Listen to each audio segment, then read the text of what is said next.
Alors, on va terminer ce cours sur le système nerveux par tout ce qui peut perturber justement ce message nerveux, et généralement avec des substances qu'on appelle psychotropes. Alors, qu'est-ce que ça veut dire, psychotrope? C'est qu'il y a un effet sur l'activité cérébrale au niveau du système nerveux central. Donc, bien sûr, vous avez l'alcool, le tabac, la caféine, le cannabis, l'héroïne, etc. Voilà, il y a énormément de psychotropes. Donc, voilà un mot intéressant à connaître. Ils peuvent donc ralentir et modifier l'activité cérébrale, et on va d'abord regarder tout simplement ce qui est naturellement fait dans notre corps pour lutter contre la douleur. Alors, je vous rappelle qu'on a fait une plurie avec Madame Rodia sur justement la douleur, et donc on est rentré un petit peu plus dans le détail, pas avec toutes les méthodes, etc. Et là, je vais vous l'expliquer donc au niveau nerveux. Donc, on appelle ça la nociception. C'est une fonction défensive, hein. Donc, le système nerveux central reçoit un stimulus douloureux par l'activation de nocicepteurs. Donc, ces nocicepteurs, vous l'avez ici sur le schéma, neurone à nocicepteur, il a des récepteurs à opiacés. Et ces récepteurs à opiacés, eh bien, sont capables de recevoir des encéphalines. Encéphaline, c'est le nom du neuromédiateur qui va donc ralentir, qui peut justement aussi ralentir cette sensation de douleur. Un peu comme nous, avec le produit qu'on a inventé, la morphine. Voilà, la morphine est plus forte bien sûr que l'encéphaline, que les encéphalines, parce qu'il y en a plusieurs. Mais voilà, donc vous voyez, il arrive ici au niveau du bouton synaptique pour lui donner un ordre inverse. Et voilà, pour empêcher ici, vous voyez le neurone de là, il envoie un message douloureux. Et lui, il arrive ici, et en fin de compte, il bloque l'envoi de ce message douloureux de façon tout à fait naturelle. Ça, c'est nous qui fabriquons ces encéphalines. Voilà, et on appelle ça des nocicepteurs. Donc, ces nocicepteurs sont activés pour justement essayer de bloquer ou pas, d'envoyer ou pas l'information de douleur. Et cette information donc de douleur ici peut être arrêtée par un ordre négatif, donc des encéphalines, qui va dire non, non, tu n'as pas mal, quoi. Mais en fin de compte, voilà, on a mal quand même, mais on essaye de limiter cet envoi de messages douloureux au système nerveux central. Alors, il y a deux types de douleurs, hein, la douleur aiguë, rapide, localisée, très très brève, et la douleur lente, sourde, qui dure très longtemps, qui est particulièrement fatigante. Alors, on a ce que l'on appelle un neuromédiateur très connu qui s'appelle la substance P, qui transporte les messages douloureux et qui privilégie donc la perception de la douleur.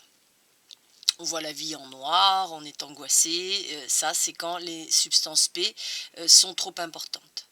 Et alors, on libère des endorphines, donc les fameuses encéphalines, qui sont des hormones ou neurohormones sécrétées par d'autres glandes aussi, comme l'hypothalamus, la moelle épinière, etc. Ils font partie de la famille des opioïdes, c'est pour ça qu'il y avait des récepteurs à opiacés, hein. Ça vient de l'opioïde endogène, donc fabriqué par le corps, qui privilégie les sensations agréables, joyeuses, voilà, sans ni dépendance et en étant très très, très tolérant.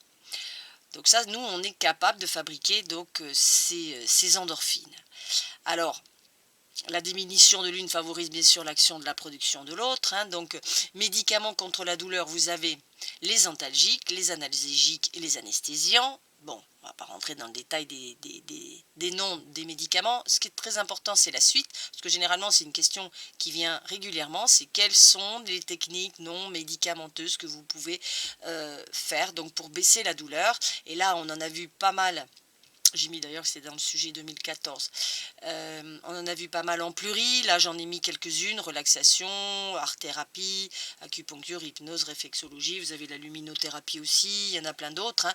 On a vu toute la liste. Donc là, essayez de vous garder 3-4 techniques donc non médicamenteuses que vous pouvez expliquer, parce que c'est une question qui tombe régulièrement au bac. Alors, je vous ai mis en dessous la définition de tolérance et de dépendance, hein.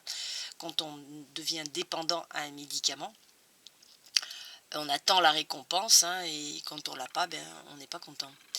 Alors, vous avez différents types maintenant d'utilisation de psychotropes. Donc vous pouvez aller aussi regarder sur YouTube des petites vidéos en tapant action de l'alcool ou action de la nicotine sur les électrosécrétions. C'est ce que j'ai trouvé le plus facilement. Après, bien sûr, je vais vous en montrer deux. Donc, il existe un circuit de récompense, la fameuse dopamine, qui est un neurotransmetteur excitateur, qui est donc en général important et qui permet de donner du plaisir. Donc, vous avez ici le cas de la cocaïne qui est de l'amphétamine ou de l'ecstasy. Eh bien, ces drogues vont se placer pour empêcher la recapture de la dopamine. Vous savez, dans l'espace synaptique, eh bien, il l'empêche d'être capturé en endocytose, donc il empêche l'endocytose. Et du coup, ben, le neuromédiateur, la dopamine, est tout le temps dans l'espace et entraîne une hyperactivité, une euphorie. Si c'est la sérotonine, un sentiment de confiance. C'est de l'énergie, c'est plutôt la noradrénaline. Vous vous sentez le plus fort du monde. C'est pour ça que sous cocaïne, vous pouvez être aussi très violent. Et le problème, c'est qu'une dose élevée, bien sûr, va détruire les terminaisons nerveuses, donc les synapses. Donc, bien sûr, des conséquences au niveau de votre cerveau. Donc, il vaut mieux pas essayer.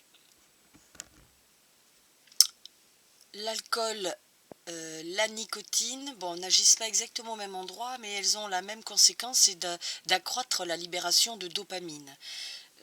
L'alcool, elle va empêcher un peu la recapture, elle inhibe les neurones inhibiteurs, donc du coup il y a beaucoup trop de dopamine, elle ralentit un peu le système nerveux, certains l'ont déjà vu. Et ensuite la nicotine, elle prend la place de l'acétylcholine au niveau du chimiorécepteur et elle fait rentrer beaucoup trop de dopamine. Voilà, ils sont tous les deux dans le même sens et ça expliquerait aussi leur effet antalgique contre la douleur. Voilà. Et l'héroïne beaucoup plus dangereuse que ça, c'est un effet dépresseur, hein.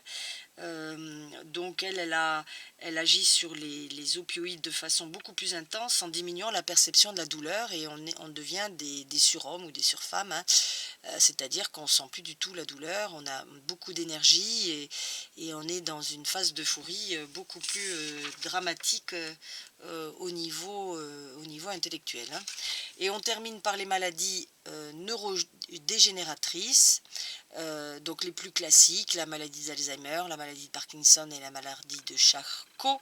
Vous avez aussi les scléroses en plaques. Donc tout ça, on le verra dans le chapitre sur les transmissions génétiques, hein, un petit peu toutes ces maladies. Mais ça, c'est vraiment des maladies du système nerveux, hein. Donc l'Alzheimer, les neurones se détruisent et on perd la mémoire.